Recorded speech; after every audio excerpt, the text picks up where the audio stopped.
If you want to join Thanksgiving, come wash the dishes, my daughter-in-law shouted over the phone. I replied, enjoy. When she saw the photos of my luxurious villa in Switzerland, my phone rang 71 times. I'm glad to have you here.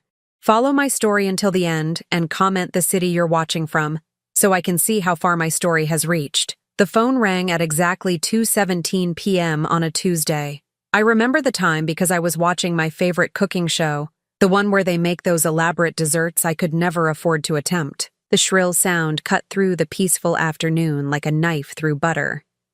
Hello, Mabel. Marin's voice was cold, businesslike. No warmth, no pleasantries. Just my name spoken like it left a bad taste in her mouth. Oh, hello, dear, I said, muting the television and sitting up straighter in my worn armchair. How are you? How's David? She didn't answer my question. She never did. Instead, she launched straight into what I now realize was a carefully planned humiliation. I'm calling about Thanksgiving, she said, her tone sharp enough to cut glass. If you want to participate this year, you can come early to help with the dishes. The cooking and serving will be handled by people who actually know what they're doing. The words hit me like a physical blow. I felt my chest tighten, that familiar ache spreading through my ribs. For a moment, I couldn't breathe. People who actually know what they're doing. As if 37 years of cooking for my late husband and son meant nothing. As if the countless meals I'd prepared with love and care were just amateur attempts. I see, I managed to whisper, my voice barely audible. Good, come at noon sharp. We'll be eating at 4, so you'll have plenty to clean up afterward. There was a pause, and I could hear her satisfaction through the phone. Oh, and Mabel, don't bring any of your contributions. We have everything covered. The line went dead. She'd hung up without saying goodbye, leaving me sitting there with the phone pressed against my ear, listening to the dial tone like it might somehow take back the words I'd just heard. I set the phone down with trembling hands and stared at the blank television screen. My reflection looked back at me, a 64-year-old woman with graying hair pulled back in a simple ponytail, wearing a cardigan that had seen better days. When had I become so invisible, so disposable? The memories came flooding back, as they always did when Marin reminded me of my place in their perfect little world. It hadn't always been this way. When David was young, just the two of us after his father died, we'd been a team. He'd help me set the table while I cooked our simple meals, and we'd talk about his day at school, his dreams, his fears. But then came Marin. I remember the first time he brought her home. She was 25, 5 years younger than David, with perfectly styled blonde hair and clothes that cost more than my monthly grocery budget. She walked through my small apartment like she was inspecting a crime scene. Her nose slightly wrinkled as she took in my second-hand furniture and faded wallpaper. It's so quaint, she'd said, the word dripping with condescension. Very authentic vintage. David had laughed, thinking it was a compliment. I knew better. The changes started small. David began declining my dinner invitations because Marin preferred restaurants. He stopped calling as often because Marin thought he was too dependent on his mother. When they got engaged, I wasn't asked to help plan the wedding. Marin's mother handled everything, she explained, because it was less complicated that way. I should have spoken up then. I should have fought for my place in my son's life. But I didn't want to be the difficult mother-in-law, the one who caused problems in their marriage. So I stepped back, made myself smaller, hoped that my quiet compliance would earn me some affection, some respect. It never did. After they married, I became the obligation, the woman they had to invite to holidays out of duty, not desire. I'd arrive with homemade dishes that went largely untouched while everyone praised Marin's catered spreads. I'd offer to help, only to be told everything was under control. I'd try to connect with David, but Marin was always there, steering conversations away from our shared memories toward topics that excluded me. The worst part wasn't the exclusion itself. It was watching my son allow it to happen. David, the boy who used to curl up beside me when thunderstorms scared him, who'd insisted I read him one more story every night, had grown into a man who sat silently while his wife treated me like hired help. I walked to my small kitchen and put the kettle on for tea, a ritual that had comforted me through countless difficult moments over the years. As I waited for the water to boil, I caught sight of my reflection in the window above the sink. When had I started looking so defeated? When had my shoulders begun to curve inward, as if I were trying to make myself invisible? The apartment around me told the story of my diminished life. One bedroom, one bathroom, a living area that served as both dining room and entertainment center. The furniture was clean but worn, collected over decades from thrift stores and garage sales. The walls were bare except for a few photographs of David growing up, photos that Maren had never shown any interest in seeing. I'd been living here for 8 years, ever since I could no longer afford the small house where David grew up. The rent was manageable on my modest pension, and I'd convinced myself it was cozy, not cramped. But now, thinking about Maren's pristine house with its granite countertops and professional-grade appliances, I felt the weight of my reduced circumstances more heavily than ever. The kettle whistled, startling me from my thoughts. As I poured the hot water over my tea bag, store brand because the good stuff was too expensive, I made a decision that surprised even me. I picked up the phone and dialed David's number. "Mom?" He sounded surprised. I rarely called him directly, having learned that Maren preferred to control the flow of communication between us. "Hello, sweetheart," I said, my voice steadier than I felt. "I just wanted to let you know that I won't be coming to Thanksgiving this year." There was a long pause. "What? Why not?" "I think it would be better if you just had it with Maren's family. No need to complicate things." "Mom, don't be ridiculous. Of course you're coming.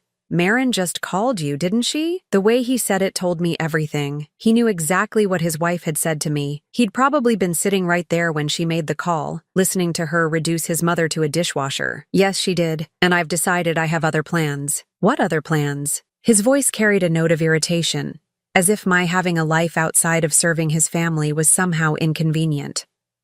I looked around my empty apartment, at the silence that had become my constant companion, at the life I'd allowed to become so small that my absence wouldn't even leave a noticeable gap. "I'm going to do something just for me," I said quietly. "Enjoy your Thanksgiving, David." I hung up before he could respond, before I could lose my nerve and take it all back. For the first time in years, I'd said no to them. It felt terrifying and liberating all at once. As I sipped my tea in the gathering dusk, I had no idea that this moment of quiet rebellion would change everything. I had no idea that the phone call I'd receive tomorrow would offer me a way out of this prison I'd built around myself, brick by brick, compromise by compromise. But deep in my chest, beneath the hurt and humiliation, something small and fierce was beginning to stir.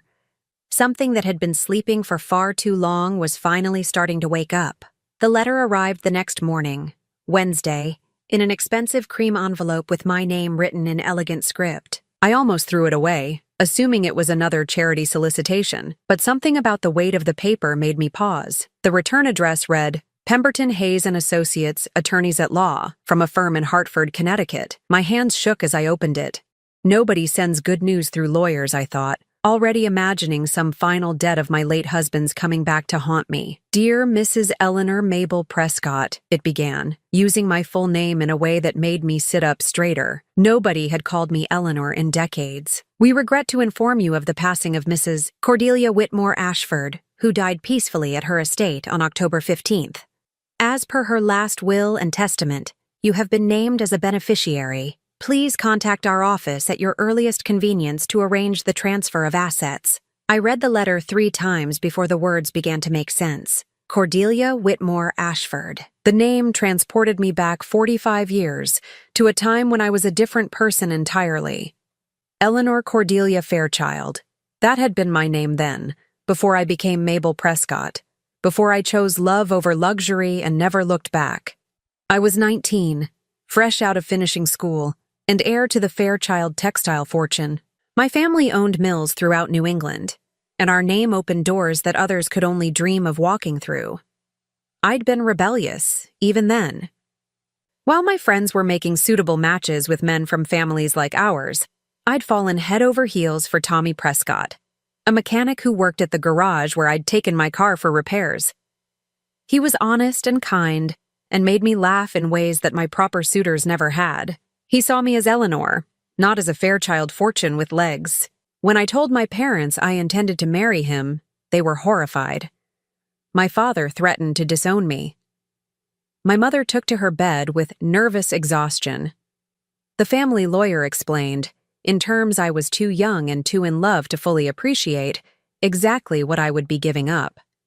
The Fairchild Trust was structured in a way that required family approval for inheritance. If I married outside our social circle, I would forfeit my claim to the family wealth, not just my inheritance, my entire connection to the family legacy. I was 19 and believed that love conquered all. I chose Tommy. The day after our small wedding ceremony, attended only by Tommy's family and a few friends, I received a formal letter from the same law firm that had just contacted me 45 years later. I was no longer a Fairchild. My trust fund was dissolved, my inheritance revoked. I was free to live my new life, but I would do it without the safety net I'd known since birth. I never regretted it. Tommy and I had 30 wonderful years together before the cancer took him. We struggled financially. His mechanic's salary and later his small pension weren't much, but we were happy. We raised David in a home filled with love, even if it lacked the material luxuries I'd grown up with. After Tommy died, I'd had to sell our little house and move to this apartment. David was already married to Marin by then, building his own life. I never told him about the family I'd left behind, about the wealth I'd walked away from. I thought it would only make him feel guilty about our modest circumstances, or worse, resentful that I'd chosen poverty over privilege. Now, sitting in my small kitchen with this letter in my trembling hands, I wondered if that had been a mistake. I called the law firm immediately. The receptionist transferred me to Mr. Pemberton himself, who spoke with the kind of refined accent I remembered from my childhood. "Mrs. Prescott," he said warmly. "Or should I say Miss Fairchild? Cordelia spoke of you often." "She did?" My voice came out as barely a whisper. "Oh yes, she followed your life with great interest. When she learned you'd married for love and left the family, she said you were the bravest woman she'd ever known. She never married herself, you know. Said she could never find a man worth giving up her independence for. Cordelia had been my closest friend during our finishing school years. We'd lost touch after my marriage, but apparently she'd never forgotten me." "The bequest is quite substantial," Mr. Pemberton continued. "A villa in Switzerland, along with the contents and a trust fund to maintain it. Cordelia felt that someone who'd once given up everything for love deserved to spend her later years in comfort." I couldn't speak. The room seemed to tilt around me. "Mrs. Prescott, are you there?" "I'm here," I managed. I can't believe this is real." "It's very real." Cordelia was quite specific in her instructions. "The villa has been maintained in pristine condition, waiting for you. When would you like to arrange to see it?" When I hung up the phone 20 minutes later, I had detailed information about a property I owned in a country I'd never visited. The villa was located near Lake Geneva, with views of the Alps. It had been Cordelia's private retreat, furnished with antiques and art she'd collected over her lifetime. The trust fund would provide more income than I'd seen in decades. I sat in my kitchen, staring at the photographs Mr. Pemberton had emailed to me on my ancient laptop. The villa was breathtaking. Stone walls covered with ivy, tall windows that overlooked terraced gardens, rooms filled with elegant furniture that probably cost more than I'd spent on everything I owned. For the first time since Tommy died, I felt something other than resignation about my future. I felt possibility, but with possibility came fear. What did I know about living in Switzerland? About managing property and trusts? About being the kind of person who owned a villa instead of renting a one-bedroom apartment? My phone rang, interrupting my spiraling thoughts. David's name appeared on the screen. "Mom, what was that about yesterday? Marin's upset that you hung up on her." "I didn't hang up on anyone," I said calmly. "I simply told you I had other plans." "What plans? You never have plans." The words stung because they were true. When had I become someone who never had plans? When had I accepted that my life was so empty that my absence wouldn't matter? "Maybe it's time I started having plans," I said. "Mom, you're being dramatic. Just come to Thanksgiving." Marin didn't mean anything by what she said. I looked again at the photos on my computer screen, at the life Cordelia had left me, at the chance she'd given me to remember who I used to be before I made myself so small. Actually, David, I think I might be traveling for Thanksgiving. Traveling? Where? I could hear the disbelief in his voice. Poor old Mom, traveling? The woman who hadn't been anywhere farther than the grocery store in years? I'm thinking of going to Europe, I said, surprising myself with how good the words felt as I spoke them. Switzerland, specifically. There was a long silence. Mom, are you feeling okay? Did you hit your head or something? I laughed, and it felt like the first genuine laugh I'd had in months. No, sweetheart. I think I'm finally feeling like myself again. After I hung up, I called Mr. Pemberton back. I'd like to see the villa as soon as possible, I told him. Can you arrange for me to fly there next week? Of course, Cordelia would be delighted. As I began to plan my trip, the first real trip I'd taken since my honeymoon 45 years ago, I felt something I'd almost forgotten existed. I felt excited about my future. David and Marin had no idea that their humiliating phone call had been the catalyst I needed. They thought they were putting me in my place, reminding me that I was the poor relation who should be grateful for scraps of attention. Instead, they'd reminded me that I'd once been brave enough to choose my own path, even when it cost me everything I'd known. Maybe it was time to be that brave again. The plane touched down in Geneva on a crisp Monday morning, exactly 1 week after Marin's humiliating phone call. I pressed my face to the small window, watching the Swiss Alps emerge from the clouds like something from a fairy tale. My heart hammered against my ribs, not from fear of flying, which I'd managed better than expected, but from the enormity of what I was about to discover.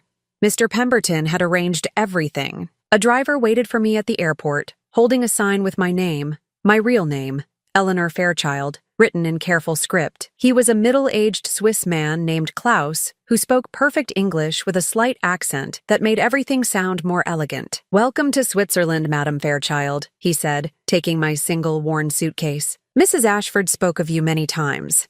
She was very eager for this day to come."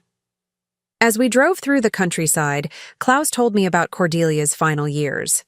She'd lived quietly at the villa, he said, tending her gardens and reading voraciously.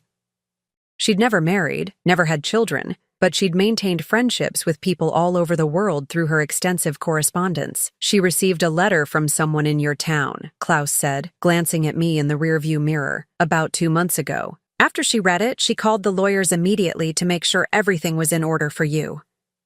My stomach tightened. "A letter from my town?" "Yes, from a woman who knew your family. She had seen you at the local market and recognized you from photographs in old society papers. She wrote to Mrs. Ashford about how difficult your circumstances appeared to be."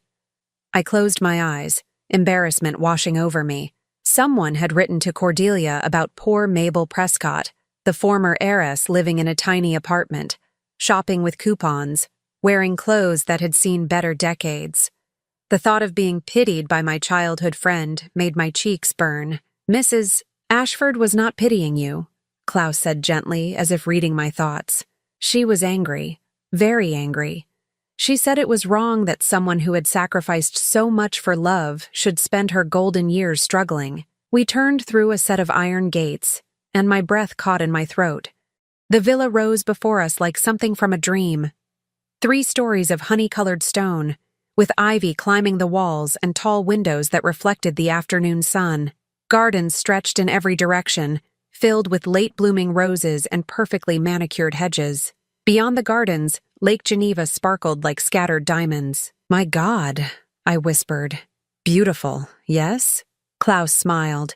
Mrs. Ashford always said it was waiting for the right person to truly appreciate it. He parked in front of the main entrance, where an older woman in a crisp gray dress waited on the steps. Klaus introduced her as Mrs.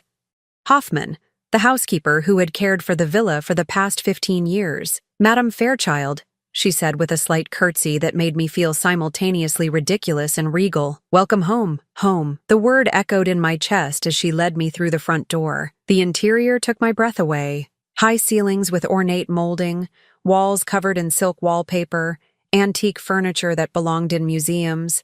Every room we passed through was more beautiful than the last, a library with floor-to-ceiling bookshelves, a music room with a grand piano, a dining room that could seat 20 people in comfort. Mrs. Ashford left specific instructions that nothing was to be changed, Mrs. Hoffman said as we climbed the wide staircase to the second floor. She said you would know what to do with everything. She opened the door to what had clearly been the master suite. The bedroom was enormous, with French doors opening onto a balcony that overlooked the lake. The bed was a four-poster antique, made up with linens that probably cost more than my monthly rent, but it was the writing desk by the window that made me gasp. Sitting on the polished wood surface was a framed photograph I hadn't seen in 45 years. Cordelia and me at finishing school, our arms around each other's shoulders, laughing at something long forgotten. Beside it was a sealed envelope with my name on it. "She left this for you," Mrs. Hoffman said softly. "I will leave you to read it in private." After she'd gone, I sat at the desk with trembling hands and opened Cordelia's final letter to me. "My dearest Eleanor," it began in her familiar handwriting, though shakier now with age. "If you are reading this, then you have finally come home to yourself." I had to stop reading to wipe my eyes. I never forgot the girl who chose love over money, who walked away from everything she'd known because her heart told her to. You were the bravest of all of us, even if life hasn't always rewarded that bravery as it should have. I followed your story through the years. Yes, I had someone keeping track of you. Don't look so surprised. I knew about your happy marriage, your son, your husband's death. I knew when you had to sell your house, when you moved to that tiny apartment. I knew about your daughter-in-law's treatment of you, and it broke my heart. You gave up a fortune for love, and you raised a son who doesn't seem to understand the value of either, but that is his failing, not yours. This villa has been waiting for you, Eleanor. I've kept it perfect because I always hoped that someday you would need a place where you could remember who you really are.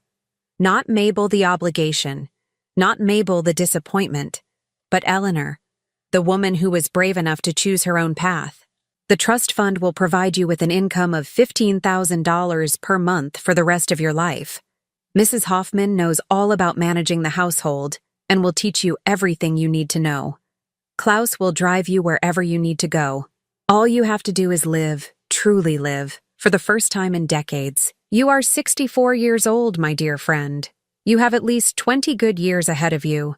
Don't waste them being small to make other people comfortable. Be magnificent instead. All my love, Cordelia. P.S. I've left you my camera collection. Remember how you loved photography at school? Perhaps it's time to take it up again. I sat at that beautiful desk as the sun set over Lake Geneva, crying harder than I had since Tommy died. But these weren't tears of grief or self-pity. They were tears of recognition, of coming home to myself after decades of being lost. Mrs. Hoffman knocked softly and entered with a tea service on a silver tray. "There is soup warming in the kitchen," she said, "and Klaus has brought your luggage up. Shall I unpack for you?" "Yes, please," I said, then laughed at how natural the words felt.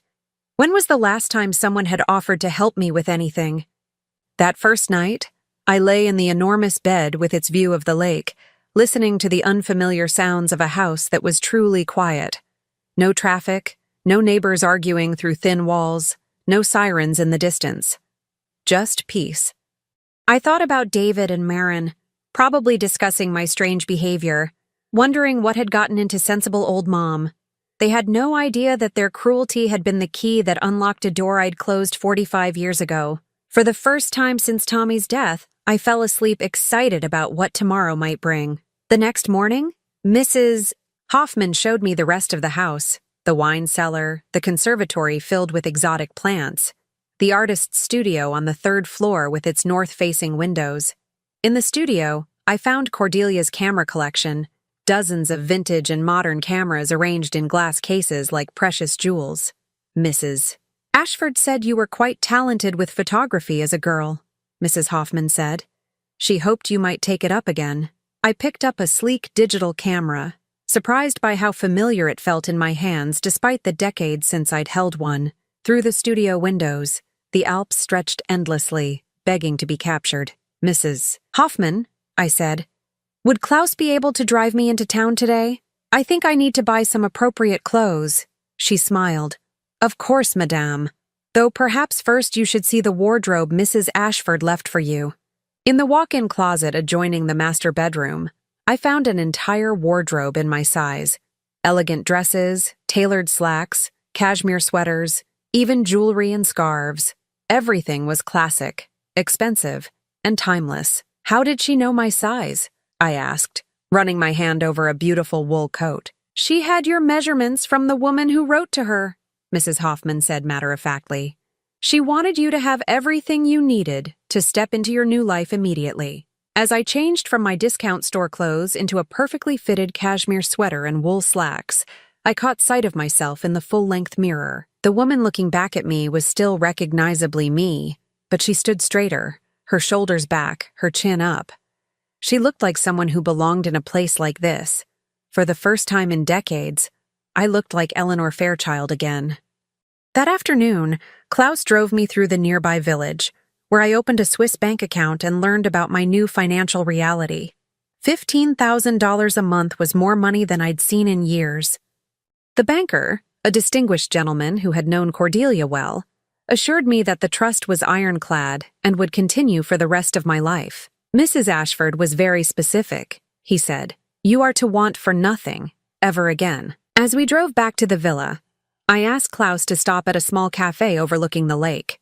I ordered coffee and pastry, real pastry, not the store-bought cookies I'd been subsisting on, and pulled out one of Cordelia's cameras. The afternoon light was perfect, casting everything in a golden glow. I began taking pictures of the lake, the mountains, the medieval buildings, the swans gliding across the water. With each click of the shutter, I felt more like myself, more alive than I'd been in years. When I reviewed the photos later that evening, I was surprised by how good they were. My eye for composition hadn't been lost, just dormant. That night, I sat at the writing desk and composed my first social media post in years. I'd rarely used Facebook, but I still had an account that David had helped me set up years ago. I selected the most beautiful photo from the day, the lake at sunset, with the Alps reflected in the still water, and posted it with a simple caption, "New adventures begin with a single step." I didn't mention where I was or how I'd gotten there. I didn't explain anything. I simply shared a moment of beauty with the world.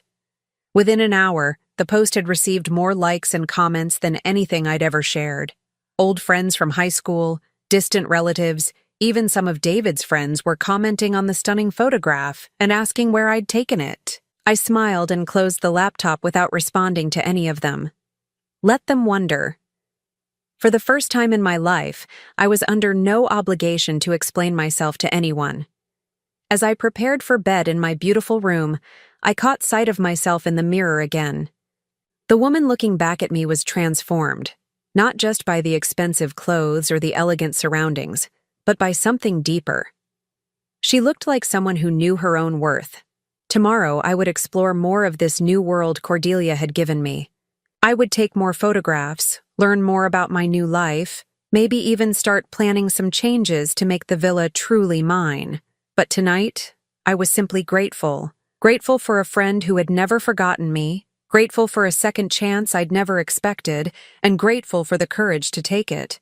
3 weeks had passed since I'd arrived at the villa, and I was becoming someone I hadn't been in 45 years. Each morning, I woke in the four-poster bed with Lake Geneva sparkling outside my windows, and for a few moments, I couldn't quite believe this was my life. Mrs.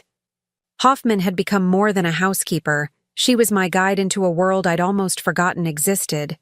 She taught me the routines of the villa, introduced me to the local merchants who had served Cordelia for years, and gently reminded me that I no longer needed to check price tags or count pennies. "Madame," she said one morning as I hesitated over an expensive bottle of wine at the village market, "you must remember, this is your life now. Mrs. Ashford wanted you to enjoy every day, not spend it worrying about money. It was harder to adjust than I'd expected. 45 years of careful budgeting, of choosing the generic brand, of making do with less, those habits didn't disappear overnight. But gradually, I began to understand what Cordelia had meant about living magnificently. I started with small things. Fresh flowers in every room, changed twice weekly. The expensive face cream I'd always admired but never bought. real silk scarves instead of polyester imitations. Each purchase felt like a small act of rebellion against the careful, constrained life I'd been living. The photography was coming back to me with surprising speed. Klaus had driven me to different locations each day: medieval villages nestled in mountain valleys, pristine lakes that reflected snow-capped peaks, vineyards that cascaded down hillsides in perfect rows. I was building a collection of images that captured not just the beauty of Switzerland, but the joy of rediscovering my own eye for beauty. One afternoon, as I reviewed the day's photos on my laptop, I selected the most striking one, a close-up of frost-covered grapevines with the Alps in the background, and posted it to Facebook. As had become my habit, I added no explanation, no location tag, just the image itself. Within minutes, the comments began flooding in. "Mabel, this is absolutely breathtaking. Where did you take this? Are you traveling? When did you become such an amazing photographer? This looks like Switzerland. How can you afford to travel there?" That last comment stung, even though I knew it came from curiosity rather than malice. How could poor Mabel Prescott afford Switzerland, the woman who shopped with coupons and wore the same coat for 5 winters? I closed the laptop without responding, but the comment lingered in my mind. It reminded me that back home, I was still seen as the struggling widow, the woman who lived in a tiny apartment and counted every penny. They had no idea that Eleanor Fairchild had awakened from her long sleep. That evening, Mrs. Hoffman knocked on my door as I was getting ready for bed. "Madame," she said, "Klaus mentioned that you seemed troubled today. Is everything all right?" I'd grown fond of Mrs. Hoffman over the past weeks. She was probably 10 years younger than me, but she had a maternal way about her that made me feel cared for in a way I hadn't experienced since Tommy died. "I was just thinking about home," I said, "about how people see me there." She nodded thoughtfully. Mrs. Ashford struggled with this too when she first inherited money from her family. She said it was difficult to step into a larger life when everyone around you expected you to stay small. What did she do? She decided that other people's expectations were not her responsibility. She said that trying to make yourself small to make others comfortable was a form of self-betrayal. That night, I couldn't sleep. I kept thinking about Cordelia's words, filtered through Mrs. Hoffman's gentle wisdom. Self-betrayal. Is that what I'd been doing for years? Making myself smaller and smaller to avoid making others uncomfortable? The next morning, I made a decision.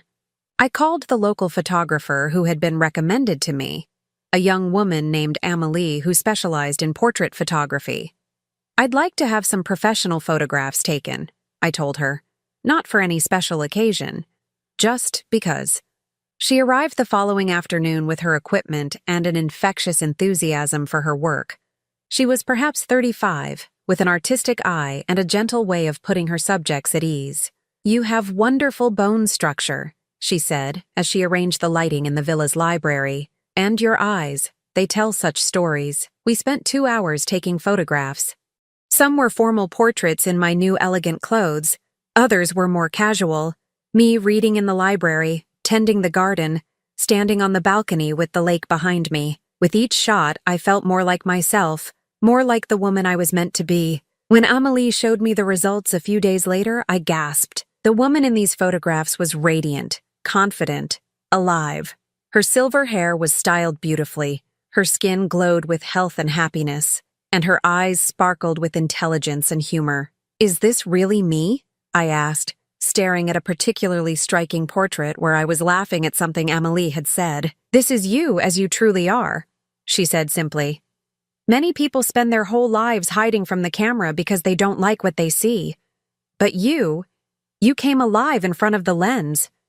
That evening, I selected my favorite photograph, the one where I was laughing, wearing a beautiful cream-colored cashmere sweater that brought out the warmth in my eyes.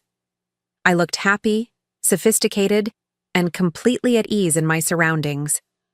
I posted it to Facebook with a simple caption, "Embracing this beautiful season of life." The response was immediate and overwhelming. "Mabel, you look absolutely stunning. I barely recognize you. You look 20 years younger. Where are you? You look like you're living in a palace. Is this really you? You look like a completely different person." For the first time since I'd arrived in Switzerland, I responded to some of the comments. Thank you for the kind words. I'm discovering that life can be beautiful at any age when you choose to embrace it fully.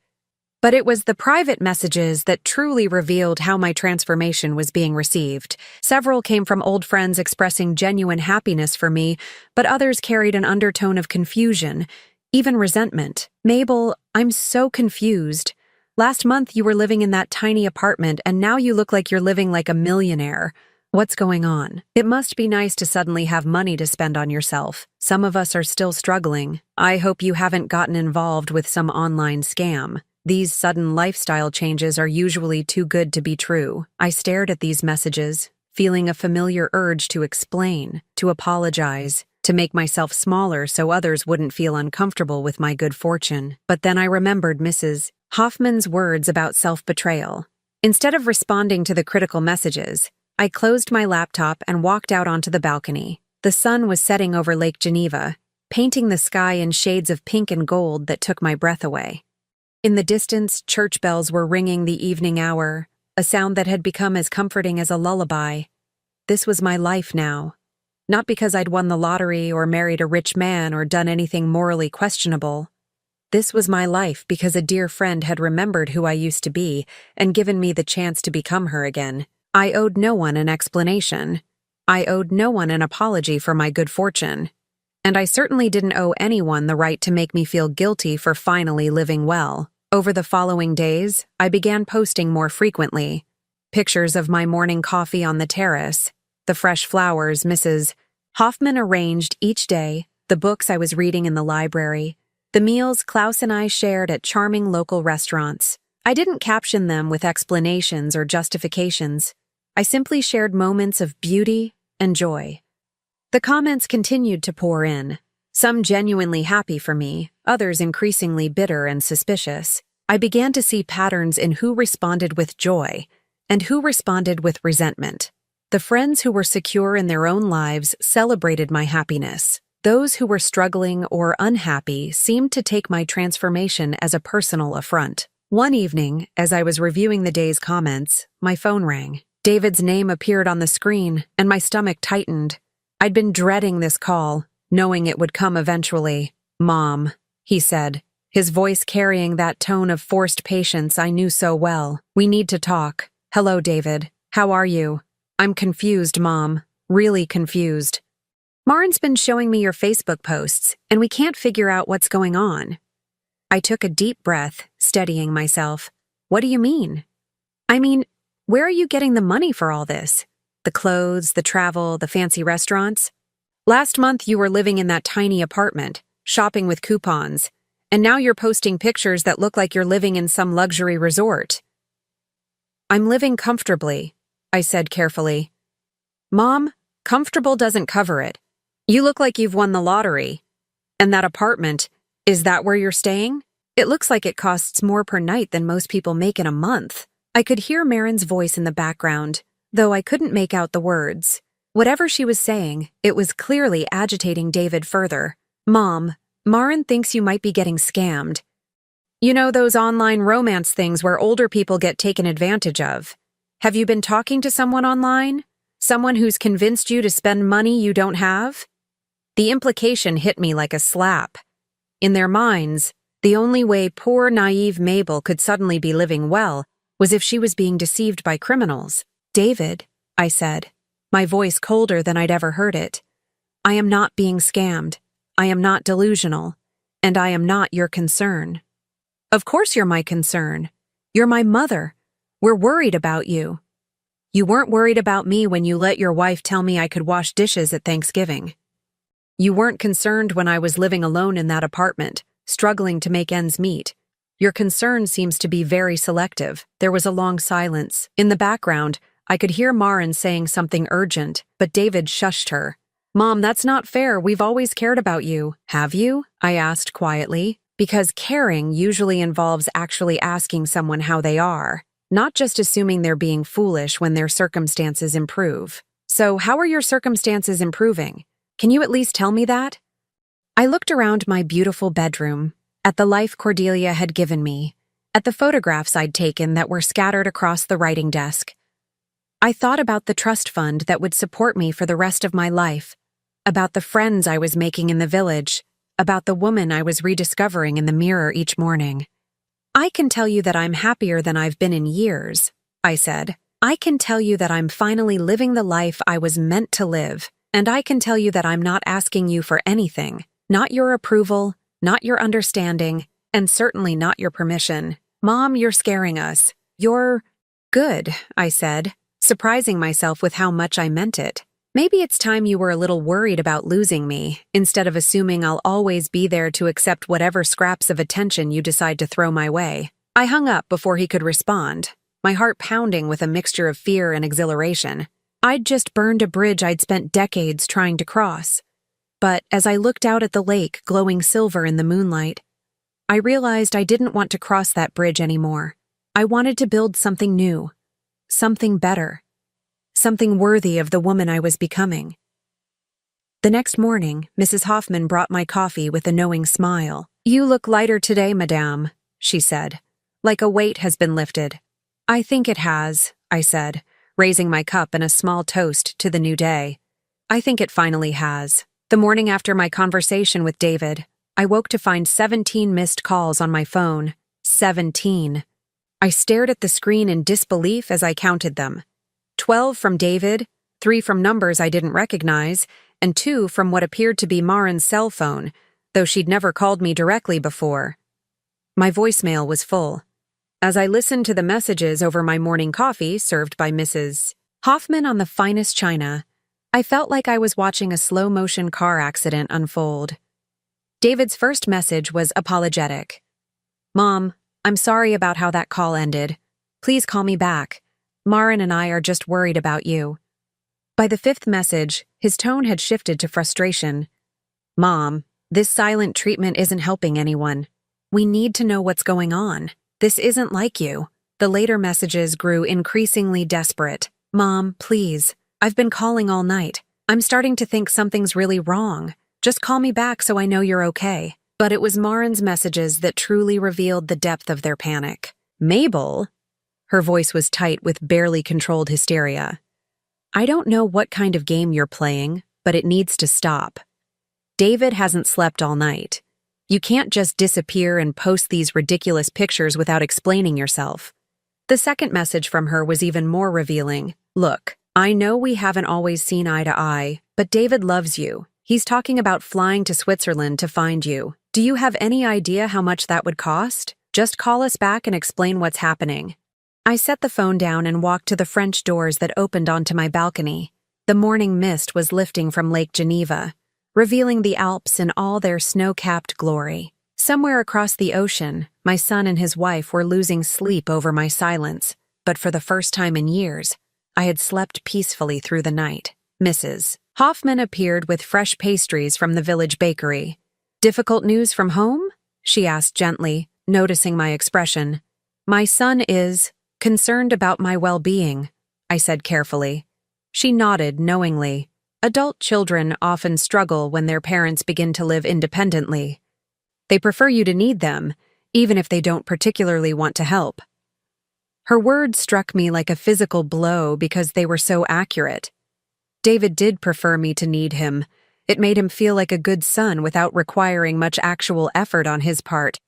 My independence threatened the comfortable dynamic where he could feel virtuous with minimal investment.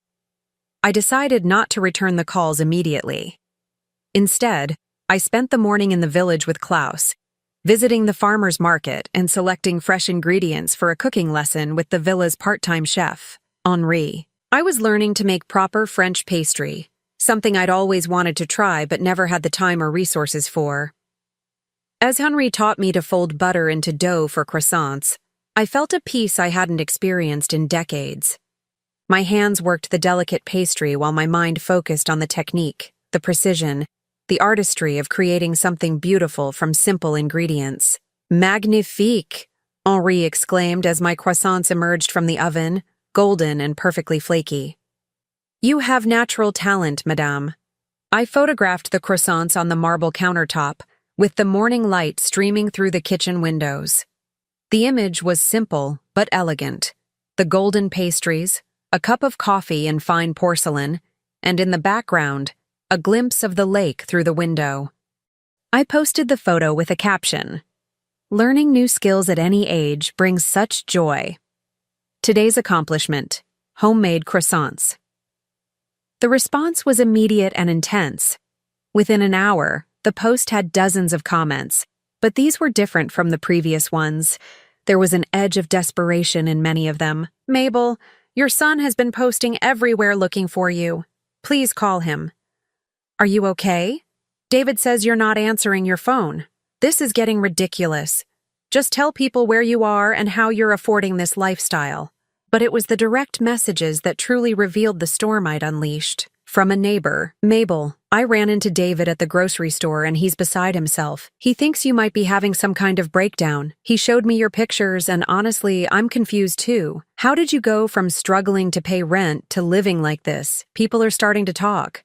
From an old coworker, "I don't mean to pry, but some of us are wondering if you might be in some kind of trouble. The sudden lifestyle change, the mysterious location, not answering your family's calls, it all seems very suspicious." From David's friend's wife, "I hope you know what you're doing. David is devastated. Marin says he's been awake for 2 days straight, trying to figure out where you are. Is this really worth destroying your relationship with your only child?" That last message made me set down my phone with shaking hands. Destroying my relationship with my only child. As if I was the one who had spent years allowing that relationship to deteriorate through neglect and disrespect. My phone rang again. This time it was a number I didn't recognize with a local area code from home. "Hello?" I answered cautiously. "Mrs. Prescott? This is Officer Martinez with the local police department. Your son filed a welfare check request. He's concerned that you might be missing or in danger." My heart stopped. "I'm not missing, officer. I'm traveling." "I understand that, ma'am, but your son says you're not responding to his calls and your recent social media activity suggests you might be in a vulnerable state. He's worried that someone might be taking advantage of you." The humiliation burned in my chest. My own son had called the police on me because I was living too well for his comfort. "Officer Martinez," I said, my voice steadier than I felt. "I am a 64-year-old woman of sound mind. I am traveling of my own free will.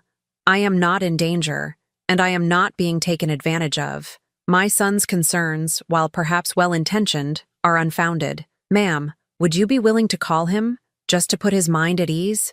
I looked around my beautiful kitchen, at the croissants I'd made with my own hands, at the life I'd built in just a few weeks. Then I thought about David, sitting in his perfect house with his perfect wife, so disturbed by my happiness that he'd called the police. "I'll consider it," I said. "Thank you for checking on me." After I hung up, I sat in silence for a long time. Mrs. Hoffman found me there an hour later, staring out at the lake. "Bad news?" she asked. "My son called the police because I haven't returned his calls." She raised an eyebrow.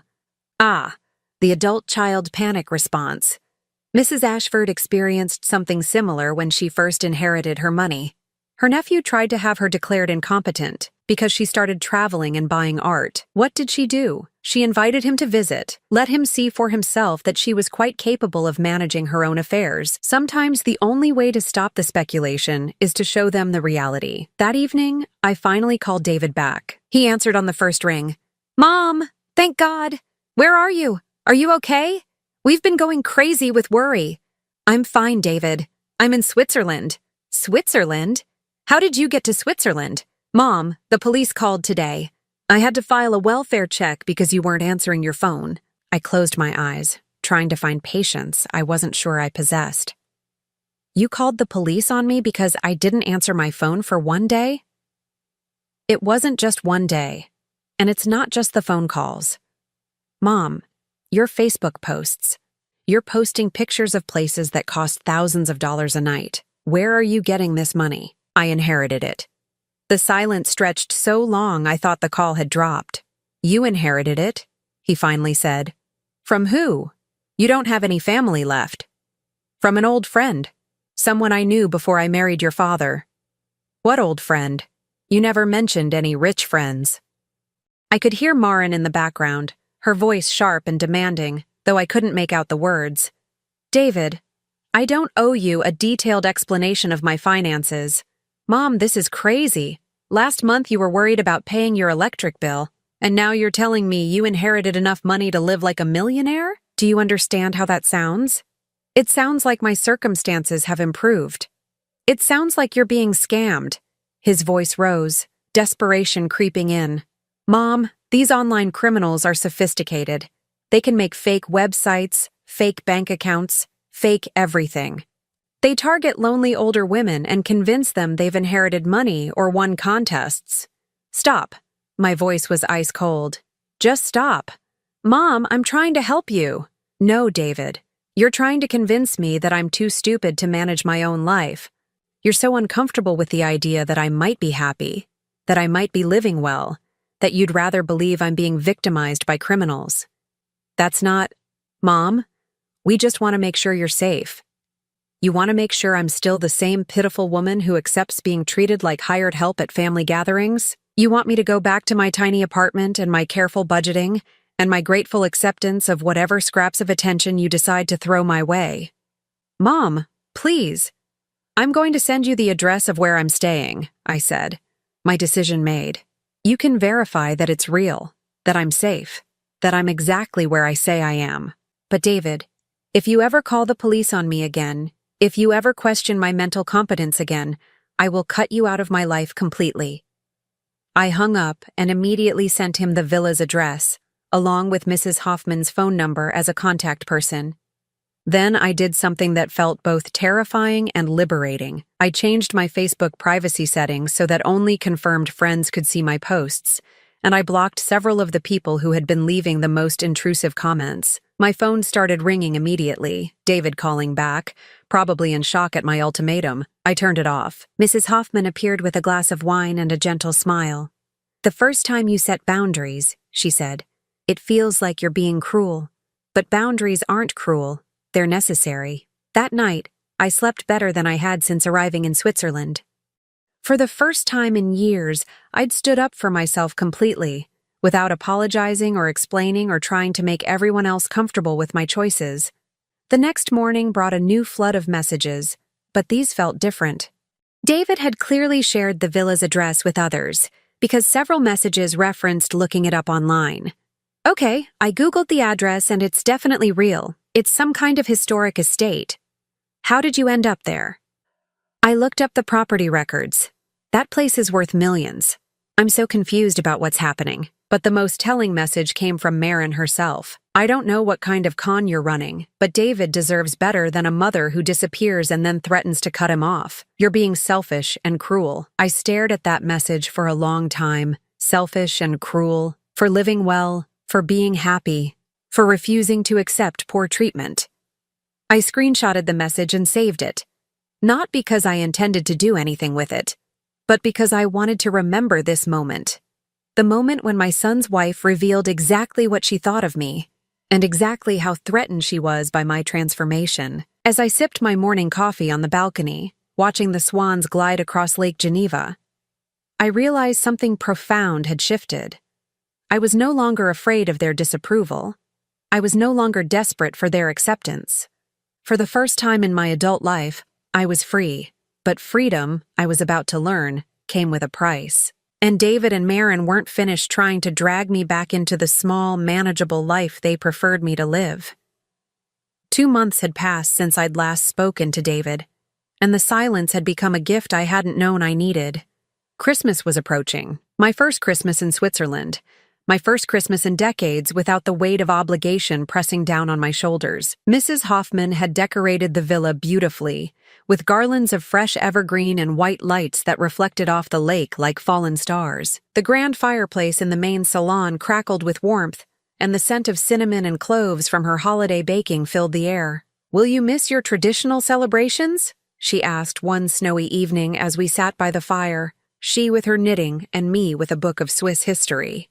"I thought I would," I said honestly, "but I don't." For years, Christmas meant walking on eggshells, trying not to say the wrong thing, being grateful for the privilege of washing dishes after dinner. This feels like the first real Christmas I've had in decades. She smiled knowingly. Mrs. Ashford used to say that the holidays revealed the truth about relationships. The people who truly love you want you to be happy. The others want you to be useful. That wisdom proved prophetic when my phone rang on December 23rd. David's name appeared on the screen, and after a moment's hesitation, I answered. "Hello, David." "Mom." His voice was different. Smaller somehow, less certain. "How are you?" "I'm well." "How are you?" We're okay." "Listen, Mom, I wanted to call before Christmas. I've been thinking about everything that happened, and I want to apologize." I set down my book, surprised. "Apologize for what, specifically?" "For calling the police. For assuming you were being scammed. For not trusting you to know your own mind." He paused, and I could hear him struggling with the words. "Marin and I drove by your old apartment last week, and seeing it empty really hit me. You're really gone." "Yes, I am. I looked up that villa online. It's incredible, Mom. I had no idea you had connections to that kind of wealth. There's a lot you don't know about me, David. There's a lot I never told you." "Why didn't you? About your family? About your past?" I stood and walked to the window, watching the snow fall silently onto the manicured gardens. "How do you explain to your adult child that you'd hidden your past to protect them from feeling guilty about choices made before they were born? Because I wanted you to love me for who I was, not what I'd given up. And because I was afraid you'd think less of your father if you knew what I'd walked away from to marry him. I could never think less of Dad. I know that now. But I was very young when I made those decisions, and I thought I was protecting you both." There was a long silence. Finally, David spoke again, his voice thick with emotion. "Mom, I owe you more than an apology. I owe you. God, I don't even know where to start. The way we treated you, the way I let Marin talk to you, the way I just assumed you'd always be there no matter how little effort I put in. It was wrong. It was all wrong." Tears pricked my eyes, but they weren't tears of sadness. They were tears of relief, of vindication, of a burden finally being acknowledged. "What changed your mind?" I asked quietly. "Honestly, seeing how you've been living without us, the photos you post, the confidence in your voice, you're happier without us, aren't you?" I could have lied. I could have rushed to reassure him, to minimize my happiness so he wouldn't feel bad. But that would have been the old Mabel, the one who made herself small to comfort others. "Yes," I said simply, "I am happier." He let out a shaky breath. "That's what I was afraid of, and what I deserved to hear. David, I don't want you to feel guilty about my happiness, but I need you to understand that I'm not going back to the way things were. This isn't a phase or a rebellion. This is who I am now. I know, and I want to know this person, if you'll let me. The real you, not the version of you that we forced you to be." "What does Marin think about this conversation?" Another long pause. "Marin and I have been having some difficult discussions. She's not handling your transformation well. She liked having someone she could look down on, and now that's gone." I was surprised by his honesty. "And how do you feel about that?" "I feel like I'm seeing my wife clearly for the first time in our marriage, and I don't like everything I see. I'm sorry, David. That must be difficult." "Don't apologize. You didn't cause this. You just stopped enabling it. Marin's behavior toward you was always wrong. I just never wanted to see it because it was easier to let her be mean to you than to deal with the conflict of standing up to her." The admission hung between us, raw and honest. "Where do we go from here?" he asked. "That depends on what you want and what you're willing to change." "I want my mother back. The real one, not the diminished version we created, and I'm willing to do whatever it takes to earn that." "Even if it means setting boundaries with your wife?" "Especially if it means that." That evening, I called Klaus into the salon. "Klaus, I'd like to extend an invitation to my son to visit in the new year. Just him. Can you arrange the guest room and help with travel logistics?" Klaus smiled. "Of course, madame. It will be good to have family here who appreciate what you've built." Over the following days, David and I spoke several more times. He was genuinely interested in my new life, asking about the villa, the village, my photography. For the first time in years, we had real conversations, not the stilted exchanges of obligation, but genuine communication between two adults who cared about each other. He told me about his work, his struggles with Marin's increasing demands for status and control. his regret over the years he'd wasted trying to please a wife who was never satisfied. I told him about Cordelia, about the choice I'd made at 19 to marry for love instead of money, about the friend who'd remembered me after all these years and given me a second chance at life. "I'm proud of you," he said during one of our calls. "I know that probably sounds weird coming from your son, but I'm proud of who you've become. And I'm ashamed it took losing you for me to see it." Christmas Day was peaceful and perfect. Mrs. Hoffman and Klaus joined me for dinner, and we exchanged small gifts and shared stories of Christmases past. I felt no sadness about missing the family gathering I'd been excluded from for so many years. Instead, I felt grateful for my new life, for the friends who'd become family, and for the son who was finally ready to know his mother as she truly was. David arrived in Switzerland on January 15th, looking nervous and uncertain as Klaus drove him up the winding road to the villa. I watched from the window as he stepped out of the car and stood for a moment, staring up at the ivy-covered stone walls and elegant windows. When Mrs. Hoffman led him into the salon where I was waiting, his eyes were wide with amazement. "Mom," he said, and his voice broke slightly. "This is incredible." I stood to embrace him, and for the first time in years, the hug felt genuine on both sides. "Welcome to my home," I said, and I meant it completely. Over the next week, I showed David everything: the village, the gardens, the views from every window. I introduced him to Henri, who taught him to make the same croissants he'd taught me. We took long walks by the lake, and I photographed him laughing as he tried to feed the swans. But more importantly, we talked, really talked, about his childhood, about the mistakes we'd both made, about the future we wanted to build together. "I've been thinking about separating from Maren," he told me one evening as we sat by the fire. "Not because of you, but because I finally see who she really is, and who I become when I'm with her. That's a decision only you can make," I said carefully. "But I can tell you that life is too short to spend it with people who make you smaller." "Is that what we did to you? Made you smaller?" "Yes, but I let you. I chose to shrink rather than fight for space. That was my mistake." And now, I looked around my beautiful home, at the life I'd built from the ashes of my old one, at the son who was finally ready to see me as I truly was. "Now I take up all the space I need," I said, "and I don't apologize for it." On his last night, David and I sat on the balcony wrapped in blankets, watching the lights from the village reflect on the dark water of the lake. "I know this might sound selfish," he said, "but I hope you'll come back to visit sometimes. Not to the old life, but just to visit. I want to show people who my mother really is." "I'll think about it," I said. "But David, you need to understand. This is my home now. This is where I belong." "I know, and I'm happy for you. Really happy." As Klaus drove him to the airport the next morning, I felt a peace I'd never experienced before. I'd reclaimed my relationship with my son, but on my own terms. I'd set boundaries and held them. I'd refused to shrink back into the shape they'd preferred me to hold. 3 months later, David called to tell me he and Maren were divorcing. She'd raged about my bad influence and demanded he choose between his mother and his wife. "I chose you," he said simply.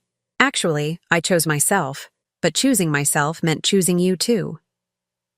That afternoon, I posted a new photograph on Facebook, a sunset over Lake Geneva, with the Alps silhouetted against the golden sky. The caption read simply, "Every ending is a new beginning." The comments were warm and supportive now, mostly from people who'd come to understand that my transformation was real and permanent. The bitter voices had gradually fallen away, blocked or simply choosing to disengage when they realized I wasn't going back to being the person they could pity or control. But it was David's comment that made me smile the most. "So proud of my amazing mother. Can't wait to visit again soon." As I closed my laptop and prepared for another peaceful evening in my beautiful home, I reflected on the journey that had brought me here. A cruel phone call from my daughter-in-law, meant to put me in my place, had instead awakened something in me that I'd thought was lost forever. I was Eleanor Fairchild again, not the frightened 19-year-old who'd given up everything for love, but the woman she'd grown into. Confident, independent, unashamed of taking up space in the world. Cordelia had been right. I'd had 20 good years ahead of me when she left me this gift, and I intended to live every single one of them magnificently. Outside my windows, Lake Geneva stretched endlessly toward the horizon, reflecting the stars beginning to appear in the darkening sky. Somewhere across the ocean, there was a Thanksgiving table where my absence had once been mandated, where I'd been told I could wash the dishes if I wanted to participate. But here, in my beautiful home by the lake, surrounded by people who valued me for who I was rather than what I could provide, every day was a celebration. I was finally, completely free. Now I'm curious about you who listened to my story. What would you do if you were in my place? Have you ever been through something similar? Comment below, and meanwhile, I'm leaving on the final screen 2 other stories that are channel favorites, and they will definitely surprise you. Thank you for watching until here.